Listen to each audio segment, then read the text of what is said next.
All right. Greatest what if Hall of Fame potential for the San Francisco Giants, Tim Lincecum.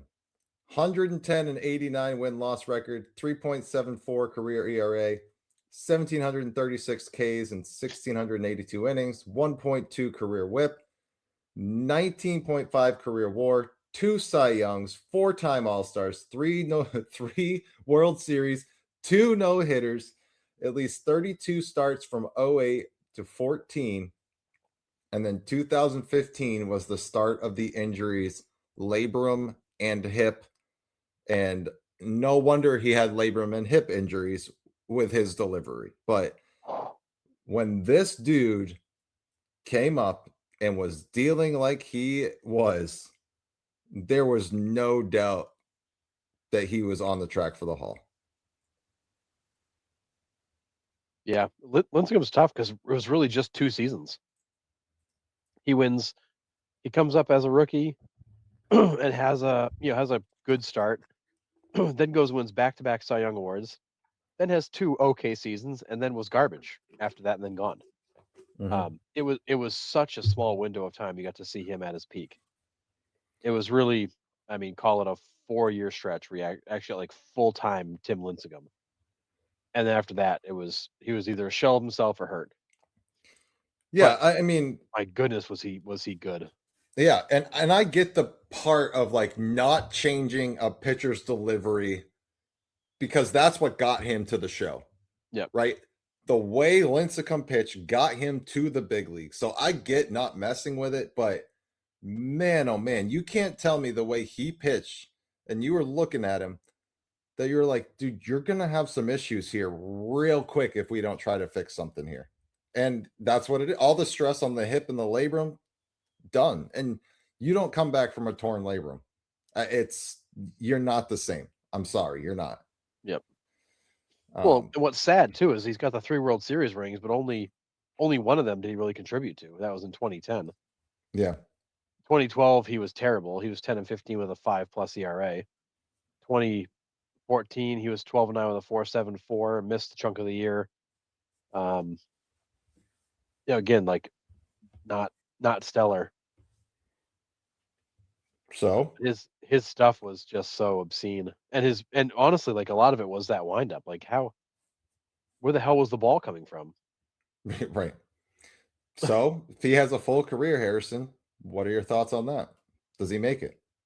I mean, based on how he started, it's kind of hard to think a guy who won back-to-back Cy Youngs in years 2 and 3 of his career, before he's 25 years old, doesn't go on to have a hell of a career. I think this is a guy that easily, easily wins, 225 games, if not more. You're talking about a guy who's going to have a 3 or sub 3 ERA. He had a 3.74 even with the bad seasons that he had because he was that good early on. I think this is a guy that's in a conversation to be a Hall of Famer, but also potentially one of those guys who could have been on the Mount Rushmore of the Giants. Yeah. Which is probably one of the best Mount Rushmores in baseball that to It's a try good to one. crack, but Yeah, it's a good one. There's a few yeah, guys that played there that were all right. just a couple, not too many, but yeah. Brandon says he was another electric arm, but then Matt Cain was a super solid pitcher too. Yeah. Yeah, Matt Cain was good. And Curtis says 2008, 2011, he was electric. Just ice your arms, son. Yeah, I mean, he was fun to watch. Again, didn't get to see a ton of him being on the West Coast, but I remember watching some highlight reels of him on Sports Center and all that stuff, and it would just be like Lincecum, 14 Ks, and nobody touches him, and it's just like it was wild. But yeah, I think I'm with you. I think he would get to the Hall on a full career, injury free. I mean, this is a guy who was 10 plus Ks per 9 Hmm. for his Cy Young years. Like, he made a lot of really good hitters look really foolish. Yeah, for sure. Nasty stuff. All right. Greatest what if Hall of Fame potential for the Arizona Diamondbacks, Brandon Webb. Only pitched 7 seasons, 87-62 win loss record, 3.27 ERA, 1,065 Ks and 1300 innings, 31 career WAR, Cy Young in 2006, finished second in Cy Young in 2007 and 2008. 2009 completely derailed his career with a shoulder injury. His last pitch was thrown in 2009, but after many attempts to come back, he eventually retired in 2013. So, would Brandon Webb be the greatest what if in Arizona Diamondbacks history? I loved Brandon Webb, a guy that got off to a really good start, then had a kind of a rocky couple years, and then was unbelievably good for 3 years, and then just disappeared. What a wild career path. Not Tony Clark for the Diamondbacks Oh, too jeez, soon? no. No. Yeah, I mean, to finish in the top 2 in Cy Youngs of 3 years in a row, it's crazy. Like, Yeah. it showed you all the potential he had, and then bang, again, blew out a shoulder, that's it. Done. I mean, he wins 22 games in 2008, finishes second in the Cy Young Award, and then literally threw 4 innings in 2009, career's over. Yeah. That was it. Yep. That was it. It's cruel. It's just cruel to see a guy that literally had that stretch of 3 years, and then he only throws 4 more innings his whole career. Yeah. Yeah, brutal. I mean, This one I it think the only thing working against Brandon Webb is that he was a late bloomer. He didn't come yeah. up till he was 24. It took him a few years to figure out he was 27 when he hit his peak. You know, is he a Hall of Famer? Probably not. But he was one of those guys who's going to be a perennial All-Star, staff ace, um, and a guy who's going to make a big difference to the Diamondbacks. Yeah, he would have made a case for it for sure, but Yep. I'm with you. I think he's a little bit short just because of his age, just not, reaching those milestones for the Hall, but um yeah, he was easily a slam dunk for me for the Diamondbacks here. Yeah. I at least I loved him. That sinker was just absolutely devastating. Mhm. So good. All right, now this one, bear with me on this one.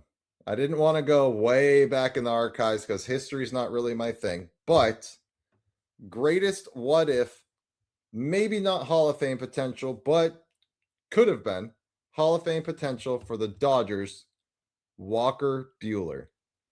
8 seasons, 57 and 29 win-loss record so far, 846 Ks and 839 and two-thirds innings, 3.52 ERA, two-time All-Star, and then the injuries with him. 2018 rib cage injury, 2022 Tommy John missed all of 23, 2024 hip injury, made 16 starts, 2025 shoulder bursitis.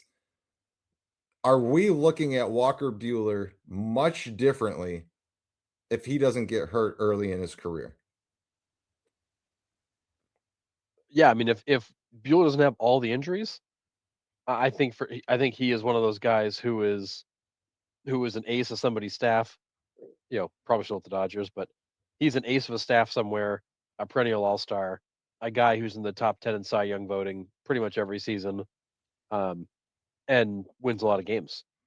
I mean, he was projecting to be one of those guys who was going to be the anchor of somebody's staff, and then has just never been able to stay healthy long enough to show it.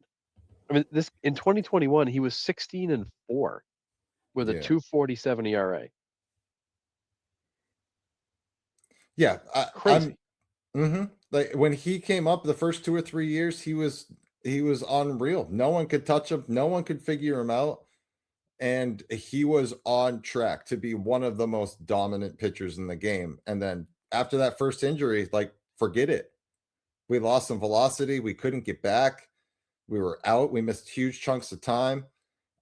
I think his career path looks a lot different. Now, does he get to the Hall of Fame? I don't know. This one's really hard to know if he doesn't get hurt, if injuries weren't a thing. And there's probably better Dodgers candidates, but I thought this was relevant since he, just signed with the Padres. So, and he's still trying to hang on. But if he doesn't get hurt, does his career look different? Yeah, way So, way different. I mean, this is a yeah. guy that is He signed a huge contract somewhere, and he's the ace of his staff, Yeah. and a guy you don't want to see. Yeah. Brandon, this is a good one. I always thought Oh yeah, Raul Mondesi was going to be like Vlad Guerrero. same with Yasiel Puig. same with I was just say same with Puig. Yeah. Puig was one of those guys who just at moments just showed incredible ability, Yeah. and then also showed incredible inconsistency and lack of awareness. Yep. Yeah, doggy, we're with you. Yeah, Garbage on the Sox. terrible. He Garbage. was awful. Absolutely horrendous. So, agree. All right. Greatest what if Hall of Fame potential Colorado Rockies, Chris Bryant. 273 career average, 1,608 career hits, 184 career homers, 548 career RBIs. We have an MVP. We have the Rookie of the Year. We have four-time All-Star. 2022, we signed with Colorado. Here we go. 2022, plantar fasciitis, missed 120 games. 2023, finger lumbar degeneration disease, missed 82 games. 2024, back again, missed 125 games. And then 2025, back, missed 151 games. And 2026, we're already starting on the 60-day IL. Chris Bryant, a Hall of Famer without the degenerative back disease. I mean, I feel like he's got a shot. I mean, this is a guy that came up and won the Rookie of the Year, followed it up with an MVP, and then had an arguably even better year the year after, and finished seventh in the MVP voting. And then the injury started to show up. 2018, he played 102 games. 2019, he played 147, was back to the All Star game. 2020, he played 34 games. 2021, he plays 144 and gets traded to the Giants, and then just that's it. And then he just disappears after that. This is a guy that at 29 was basically out of baseball. I mean, he's played 100 and what is that? 120, 100. He's played basically the equivalent to a season with the Rockies Yeah. over the span of 4 years. But he basically was out of baseball at 29. Troy Tulowitzki is another great one. A couple of Oof. you guys in the chat. I mean, yeah, I definitely gave Troy Tulowitzki a little bit of consideration here. Yeah. And I mean, we've been talking about Chris Bryant. Maybe we should have talked about Tulo, because I don't think we have really talked about Tulo much on this podcast, to be completely honest. No. That's a great one. Tulo was incredible. Loved watching him. And he could be one of the biggest what ifs, especially in Rockies history for sure. Well, and his career follows the exact same path as Chris Bryant's. Like Yeah, incredible seasons, and then at age 29, everything just stops. Um, and he's a shell of himself forevermore after that, and yeah, then gone shortly thereafter. yep. Carlos Gonzalez, another one. A couple people in the chat with that one. So Yeah, Brandon and Curtis both say Cargo because Brian is a Cub, not Rockies, and yeah. that's Tulo, fair. Tulo, and Chris Bryant are like the same player. Um, the difference is Chris Bryant signed the huge contract, which is why he gets so much attention. Yeah, Where Tulo did, but it wasn't to the same extent. yeah. See, I ultimately went Bryant here, and it's because of the Coors effect, right? He doesn't necessarily have the numbers coming into Colorado. But if you give him back those amount of games and his numbers are inflated, does he get a Hall of Fame bid?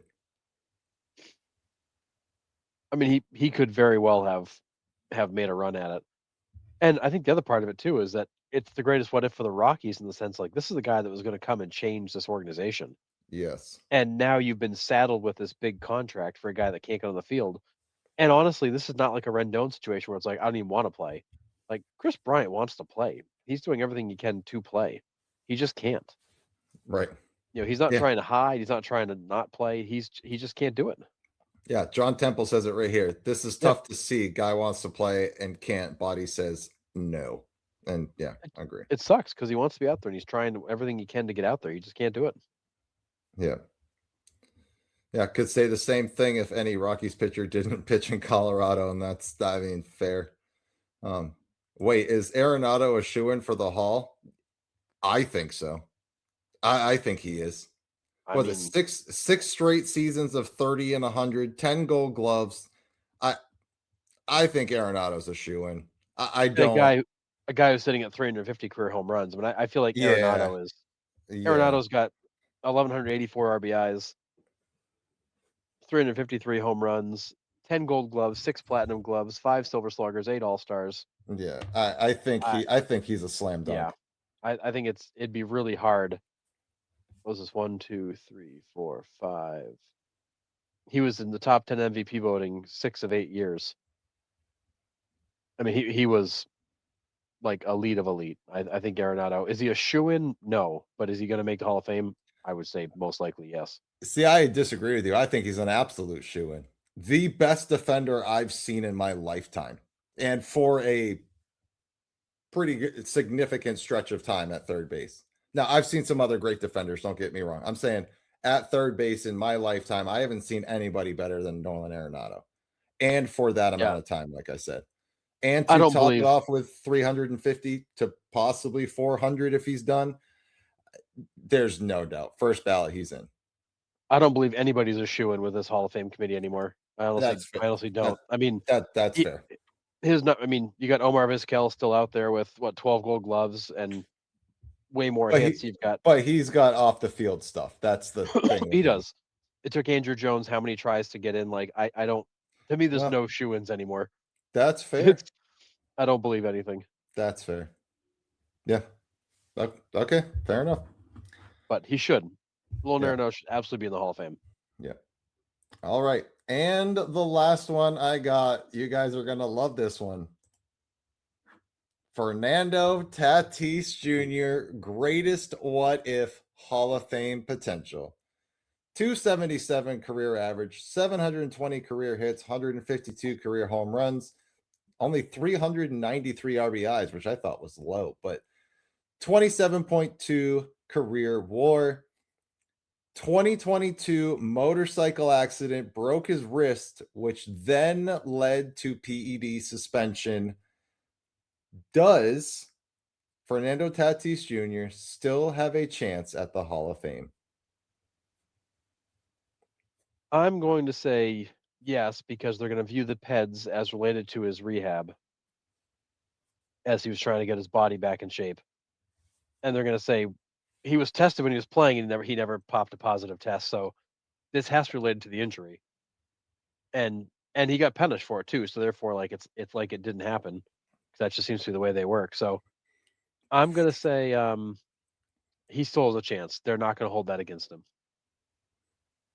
If they let him in with a known PED deduction or knock on his record, I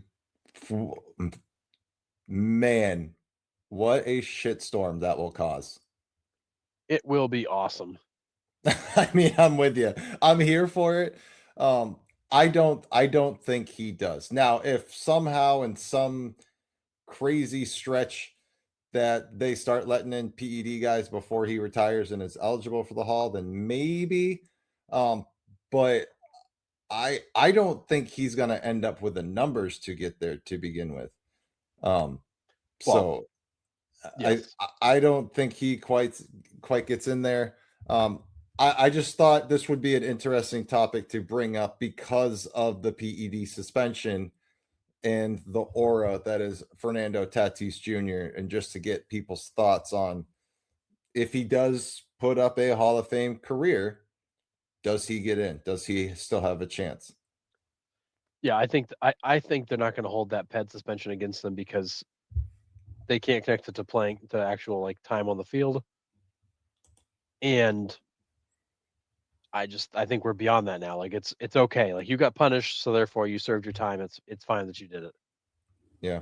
John Carter, this is a good one. What if Adrian Gonzalez didn't play his best years in San Diego and that anti-hitters ballpark?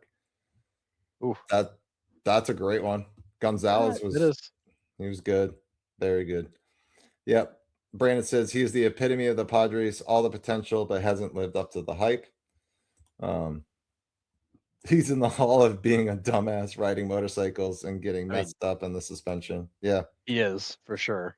And Mike, this could open the door for the rest of the steroid guys to get in after him, which is a crazy thing to to think about. But if he gets in, then the other guys are going to be like, well, wait, what about me? Like he got hit. I'm no different. But I see your point where they could almost be like, well, you guys were taking it for recreational sport. He was taking it to try to heal faster to come back. Yeah, and he got punished Maybe. for it. You guys didn't get punished for it. He sat out for it. I mean, I think the whole belief around PEDs is different because they are testing for it. When they get caught, they get punished. Back then, it was the Wild West. Yeah. And that's the thing, John. I don't know. If Tatis gets in, then Cano, then the rest does Manny because he served his suspensions. Yeah, they're not I they're not going I to don't lump know. them into the same. Yeah. Fernando's going to get a pass because he got punished. Well, so did Ramirez. Yeah, but not until later. Everybody believes he did it while he was in his prime, where he didn't get punished for it. Yeah. But That and those this is those it. 90s 2000s ped guys they're never getting in. Well, I mean, fair. John says, I'm over it. Guys been over it. Owners, players, fans knew it. Let them in. And we're all with you, 1,000%. So, but Yep. yeah. So that was oh, sorry, I was reading. Sorry, Doggy says it's interesting how big the Hall of Fame is in baseball, but in other sports, no one really cares. It That's is kind of also funny. fair. Yeah, NFL's got murderers in it, and they don't take them out. So crazy.